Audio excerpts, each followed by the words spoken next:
महाशिवरात्रि व्रत में शिवरात्रि व्रत की कथा का पाठ करना बहुत ही शुभ फलदायी बताया गया है। शिव पुराण में भी इस व्रत की महिमा बताई गई है। शिव पुराण के अनुसार जाने अनजाने में भी जो मनुष्य और जीव महाशिवरात्रि का व्रत कर लेता है वह शिव कृपा का बागी बन जाता है और उससे यमराज के दूत भी दूर रहते हैं। इसलिए महाशिवरात्रि व्रत में शिव भक्तों को महाशिवरात्रि की इस कथा का पाठ जरूर करना चाहिए। चलिए अब आपको सुनवाते हैं। महाशिवरात्रि की व्रत कथा। पूर्व काल में चित्रभानु नामक एक शिकारी था। जानवरों की हत्या करके वह अपने परिवार को पालता था। वह एक साहूकार का कर्जदार था, लेकिन उसका कर्ज समय पर न चुका सका। क्रोधित साहूकार ने शिकारी को शिव मठ में बंदी बना लिया। संयोग से उस दिन शिवरात्रि थी। शिकारी ध्यान मग्न होकर शिव संबंधी धार्मिक बातें सुनता रहा। चतुर्दशी को उसने शिवरात्रि व्रत की कथा भी सुनी। शाम होते ही साहूकार ने उसे अपने पास बुलाया और आण चुकाने के विषय में बाद शिकारी अगले दिन सारा आण लौटा देने का वचन देकर बंधन से छूट गया। अपनी दिनचर्या की भांति वह जंगल में शिकार के लिए निकला, लेकिन दिन भर बंदी गृह में रहने के कारण भूख प्यास से व्याकुल था। शिकार खोजता हुआ वह बहुत दूर निकल गया। जब अंधकार हो गया तो उसने विचार किया कि रात जंगल में ही बितानी पड़ेगी। वह वन एक तालाब के किनारे एक बेल के पेड़ पर चढ़कर रात बीतने का इंतजार करने लगा। बिल्व वृक्ष के नीचे शिवलिंग था जो बेल पत्रों से ढंका हुआ था। शिकारी को उसका पता न चला। पड़ाव बनाते समय उसने जो टहनियां तोड़ी वे संयोग से शिवलिंग पर गिरती चली गईं। इस प्रकार दिन भर भूखे प्यासे शिकारी का व्रत भी हो गया और शिवलिंग पर बेलपत्र भी चढ़ गए। एक पहर रात्रि बीत जाने पर एक हिरणी तालाब पर पानी पीने पहुंचे। शिकारी ने धनुष पर तीर चढ़ाकर जूही प्रत्यांचा खींची। हिरणी बोली, मैं हूं, शीघ्र ही प्रसव करूंगी। तुम 172 जीवों की हत्या करोगे, जो ठीक नहीं है। मैं बच्चे को जन्म देकर शीघ्र ही तुम्हारे समक्ष प्रस्तुत हो जाऊंगी, तब मान लेना। शिकारी ने प्रत्याशा ढीली कर दी और हिरणी जंगली झाड़ियों में लुप्त हो गई। प्रत्यंचा छुड़ाने तथा डीली करने के वक्त कुछ बेलपत्र अनायास ही टूटकर शिवलिंग पर गिर गए। इस प्रकार उससे अनजाने में ही प्रथम प्रहर का पूजन भी संपन्न हो गया। कुछ ही देर बाद एक और हिरणी उधर से निकली। शिकारी की प्रसन्नता का ठिकाना न रहा। समीप आने पर उसने धनुष पर बाण चढ़ाया। तब उसे देख हिरणी ने विनम्रता पूर्वक निवेदन किया, हे शिकारी, मैं थोड़ी देर पहले इससे निवृत्त हुई हूँ। खामातुर वृणी हूँ, अपने प्रिय की खोज में भटक रही हूँ। मैं अपने पति से मिलकर शीघ्र ही तुम्हारे पास आ जाऊंगी। शिकारी ने उसे भी जाने दिया। 2 बार शिकार को खोकर उसका माथा ठनका। वह चिंता में पड़ गया। रात्रि का आखिरी पहर बीत रहा था। इस बार भी धनुष से लगकर कुछ बेलपत्र शिवलिंग पर जा गिरे तथा दूसरे प्रहर की पूजन भी संपन्न हो गई। तभी एक अन्य हिरणी अपने बच्चों के साथ उधर से निकली। शिकार के लिए यह स्वर्णिम अवसर था। उसने धनुष पर तीर चढ़ाने में देर नहीं लगाई। वह तीर छोड़ने ही वाला था कि हिरणी बोली, हे शिकारी, मैं इन बच्चों को इनके पिता के हवाले करके लौट आऊंगी।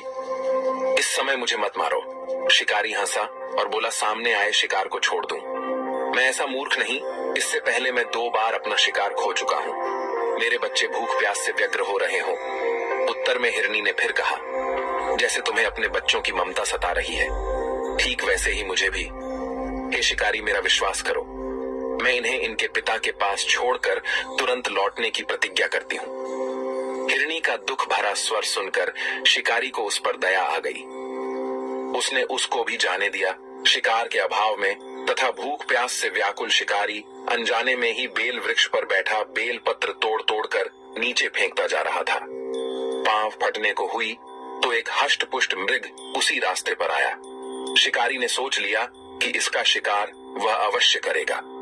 शिकारी की तनी प्रतियशा देखकर मृग विनीत स्वर में बोल, हे शिकारी, यदि तुमने मुझसे पूर्व आने वाली 3 मृगियों तथा छोटे छोटे बच्चों को मार डाला है तो मुझे भी मारने में विलंब न करो, ताकि मुझे उनके वियोग में एक क्षण भी न सहना पड़े। मैं उन हिरनियों का पति हूँ। यदि तुमने उन्हें जीवन दान दिया है तो मुझे भी कुछ क्षण का जीवन देने की कृपा करो। मैं उनसे मिलकर तुम्हारे समक्ष उपस्थित हो जाऊंगा। मृग की बात सुनते ही शिकारी के सामने पूरी रात का घटना चक्र घूम गया। उसने सारी गट्ठा मृग को सुना दी। तब मृग ने कहा, मेरी तीनों पत्नियां जिस प्रकार प्रतिज्ञाबद्ध होकर गई हैं, मेरी मृत्यु से अपने धर्म का पालन नहीं कर पाएंगी। अतः जैसे तुमने उन्हें विश्वास पात्र मानकर छोड़ा है, वैसे ही मुझे भी जाने दो। मैं उन सब के साथ तुम्हारे सामने शीघ्र ही उपस्थित होता हूं। शिकारी ने उसे भी जाने दिया। इस प्रकार प्रातः हो आई। उपवास, रात्रि जागरण तथा शिवलिंग पर बेलपत्र चढ़ने से अनजाने में ही पर शिवरात्रि की पूजा पूर्ण हो गई। पर अनजाने में ही की हुई पूजन का परिणाम उसे तत्काल मिला। शिकारी का हिंसक हृदय निर्मल हो गया। उसमें भागवत शक्ति का वास हो गया। थोड़ी ही देर बाद वह मृत परिवार शिकारी के समक्ष उपस्थित हो गया ताकि वह उनका शिकार कर सके। किंतु जंगली पशुओं की ऐसी सत्यता, सात्विकता एवं सामूहिक प्रेम भावना देखकर शिकारी को बड़ी ग्लानि हुई। उसने मृत परिवार को जीवन दान दे दिया। अनजाने में शिवरात्रि के व्रत का पालन करने पर भी शिकारी को मोक्ष की प्राप्ति हुई। जब मृत्यु काल में यमदूत उसके जीव को ले जाने आए तो शिवगणों ने उन्हें वापस भेज दिया तथा शिकारी को शिवलोक ले गए। शिव जी की कृपा से ही अपने इस जन्म में राजा चित्रभानु आप अपने पिछले जन्म को याद रख पाए तथा महाशिवरात्रि के महत्व को जानकर उसका अगले जन्म में भी पालन कर पाए। शिव कथा का यह संदेश मित्रों, शिकारी के कथानुसार महादेव तो अनजाने में किए गए व्रत का भी फल दे देते हैं, पर वास्तव में महादेव शिकारी की दया भाव से प्रसन्न हुए। अपने परिवार के कष्ट का ध्यान होते हुए भी शिकारी ने मृत परिवार को जाने दिया। यह करुणा ही वस्तु था।